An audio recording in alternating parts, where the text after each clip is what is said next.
Olá, igreja, graça e paz. Muito bom estarmos juntos mais uma vez para esse tempo de reflexão na palavra de Deus.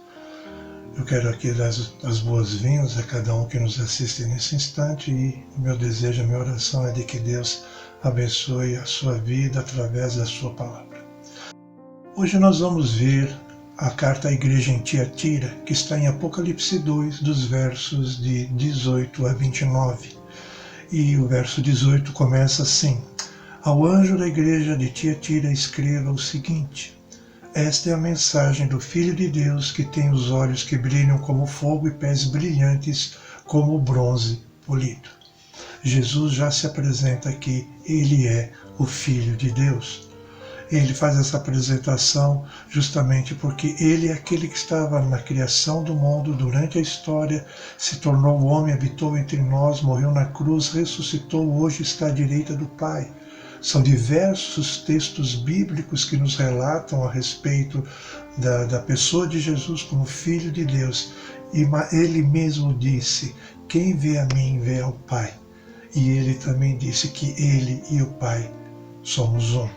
Por isso que Paulo, lá em Romanos, no capítulo 1, dos versos de 1 a 4, ele diz assim: Paulo, servo de Jesus Cristo, chamado a ser apóstolo, separado para o Evangelho de Deus, que prometeu de antemão através dos seus profetas nas Escrituras Sagradas, o Evangelho relativo ao seu filho, que era descendente de Davi segundo a carne e designado Filho de Deus no poder de acordo com o Espírito de Santidade, por sua ressurreição dentre os mortos, Jesus Cristo, nosso Senhor. Aqui ele está se apresentando quem ele era e por que ele estava se apresentando, por causa de Jesus Cristo. Ele foi separado por Jesus para ser esse apóstolo, para pregar o Evangelho. E aqui ele fala a respeito dessa natureza humana de Jesus como descendência de Davi e também da sua natureza divina como Filho de Deus, porque Deus o ressuscitou. E nós precisamos sempre compreender de que Jesus Cristo tomou essa forma humana porque Deus nos amou e ele foi obediente. Ele, o Filho, foi obediente até a morte de cruz. E também nos fala nesse texto, no verso 18, que ele tem olhos que brilham como fogo. E esses olhos representam que ele tem olhos poderosos e penetrantes. Jesus vê muito além do que eu e você podemos ver. Ele vê profundamente o íntimo de cada pessoa. E também pés brilhantes como bronze polido, que quer dizer que ele tem a força para castigar e até esmagar os seus inimigos. No verso 19, Jesus diz: Eu sei o que vocês estão fazendo, sei que têm amor, são fiéis, trabalham e aguentam o sofrimento com paciência. Eu sei que vocês estão fazendo mais agora do que no princípio. É interessante observar de que quando Jesus está elogiando a igreja em Tiatira, ele enfatiza justamente isso, a questão do amor, da fidelidade e do trabalho e do sofrimento que eles estão aguentando. Tudo isso fazia parte da realidade daquela igreja e principalmente porque naquele momento isso tinha se desenvolvido bastante no meio daquela igreja, não como no princípio, mas o amor entre eles, a fidelidade deles a Jesus, o trabalho que eles realizavam pela obra do Senhor Jesus e também o quanto eles estavam suportando o sofrimento com paciência. No verso 20 nós lemos: Porém tenho contra vocês uma coisa, é que toleram Jezabel, aquela mulher que diz que é profetisa, ela que leva os meus servos para o mau caminho, ensinando-os a cometer imoralidade sexual e a comerem alimentos que foram oferecidos aos ídolos. Veja que o problema principal da igreja em Tiatira foi uma atitude tolerante em relação a uma falsa profetisa. É possível que essa mulher realmente se chamasse Jezabel, mas também pode ser que isso foi uma maneira que Jesus chamou-a por conta daquilo que aconteceu lá com o povo de Israel, lá na época do rei Acabe, quando Jezabel, ela levou o povo de Israel a se afastarem do culto ao Deus verdadeiro, não só adorando outros deuses, a Baal, mas também comendo alimentos que eram sacrificados aos ídolos. E isso era uma coisa que estava agora dentro da igreja e que precisava ser combatido. Veja, então o problema da igreja foi a tolerância dessa falsa profetisa. E nós precisamos estar muito atentos, principalmente àquilo que é ensinado dentro da igreja. O verdadeiro ensino é o que Jesus Cristo nos ensinou. E nós precisamos conhecer esses ensinos, mas não só conhecer, mas viver esses ensinos, para que nós possamos estar preparados para enfrentar toda sorte de investida que possa acontecer dentro da igreja, porque estas questões visam derrubar a igreja, visam minar a igreja, a afastar a igreja do relacionamento, do verdadeiro relacionamento com Deus. E nós precisamos estar atentos em relação a isso. No verso 21, eu lhe dei tempo para abandonar os seus pecados, porém ela não quis deixar a imoralidade. Não só naquele momento, quando Jesus diz isso àquela igreja em Tiatira, mas hoje ele também diz para mim e para você que nós precisamos limpar aquilo que está dentro de nós e que não é do plano e do propósito dele para a nossa vida, que não é do ensino dele para a nossa vida.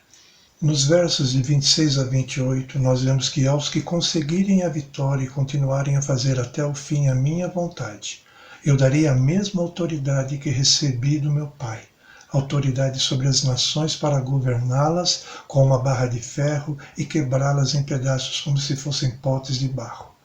Eu lhes darei a estrela da manhã. Veja, o vencedor é aquele que guarda todas as instruções, todos os ensinamentos de Jesus até o fim.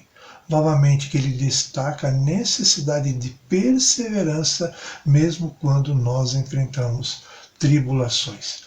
Ele fala a autoridade sobre as nações. Os cristãos perseguidos foram vítimas das maldades dos homens poderosos naquela época. E hoje não é muito diferente. Nós, pelo fato de declararmos a fé em Jesus, e se nós realmente seguimos essa fé em Jesus, nós somos odiados pelo mundo. Jesus disse que o mundo nos odiaria. E nós também precisamos lembrar o que Jesus diz aqui. Mas os vencedores dominariam sobre as nações com o poder do ungido de Deus. Jesus daria aos fiéis o privilégio de participarem desse vitorioso reino messiânico. Essa é uma promessa que Jesus nos faz. E quando ele termina esse texto, no verso 28, ele diz, eu lhes darei a estrela da manhã. Jesus, ele é a estrela da manhã. Qual maior recompensa para o vencedor do que chegar ao eterno dia iluminado para sempre pelo próprio Jesus, pela sua luz? Ele afirmou, eu sou a luz do mundo.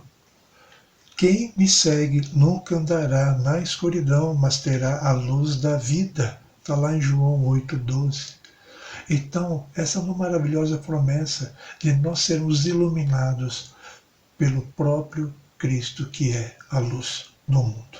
E ele termina então essa carta, como as outras também. Portanto, se vocês têm ouvidos para ouvir, então ouçam o que o Espírito de Deus diz às igrejas. Também como em outras cartas, ele fala, olha, nós precisamos prestar atenção ao que Jesus está nos dizendo. Jesus, ele vê tudo. E ele faz uma distinção absoluta entre aqueles que querem ser servos de Satanás, e são servos de Satanás, e aqueles que são servos fiéis a ele, servos fiéis do Senhor. Para os que insistem em servir ao diabo, ele promete tribulação e morte. Mas para aqueles que são seus discípulos e que permanecem fiéis, ele promete o dia de sua presença e o privilégio de reinar com ele sobre os inimigos. De quem nós somos servos? Essa é uma pergunta que eu preciso fazer agora. Nós precisamos ter plena consciência de quem nós estamos servindo. A nós mesmos? Ao diabo? Ou nós estamos servindo a Jesus? Eu espero que Jesus seja sempre a nossa resposta. que nós estejamos sempre voltados para Jesus, obedecendo a Jesus, ouvindo os ensinos de Jesus, permanecendo firmes no corpo de Cristo, que é a sua igreja, e dentro da sua igreja, sendo usados poderosamente com o poder que vem do Espírito Santo, para que essa igreja sempre seja edificada na verdade, no verdadeiro fundamento que é Jesus Cristo. E que Deus possa nos abençoar a vivermos essa verdade, para sermos igreja conforme o plano e o propósito de Deus. Eu quero orar com você. Pai de amor, obrigado por esse tempo da sua palavra.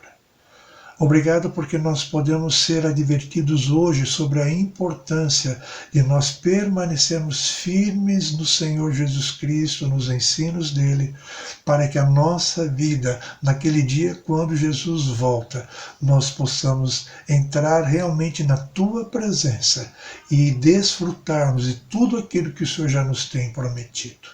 Eu peço que o Senhor nos abençoe, Pai. Abençoe a cada um que está participando desse tempo de reflexão, que seja um tempo em que nós realmente consideremos a quem nós estamos servindo e que a nossa decisão seja única e exclusiva de servir a Jesus Cristo. É assim que eu oro em nome de Jesus. Amém.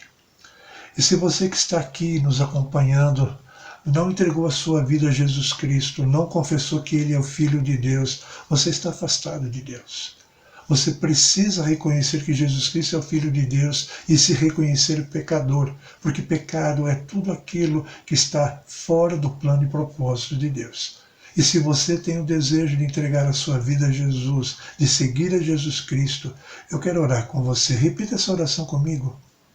Senhor Jesus, eu reconheço que sou pecador e eu preciso do perdão que o Senhor me oferece. Perdoa os meus pecados, me lava com teu precioso sangue.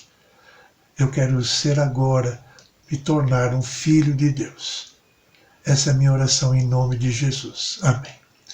Se você fez essa oração e se você tem o desejo de seguir a Jesus, você tem o nosso contato aí na tela. Você pode nos ligar, nós teremos muita alegria em poder ajudar a seguir a Jesus Cristo. E se você também que está vivendo a sua vida e está precisando de ajuda, de aconselhamento, de orientação, nós também estamos à sua disposição. Por favor, entre em contato, que nós queremos ajudá-lo a caminhar com Jesus. Que Deus o abençoe, que Deus o guarde e o proteja, você, a sua família, a sua saúde, o seu trabalho, a sua vida. Amém.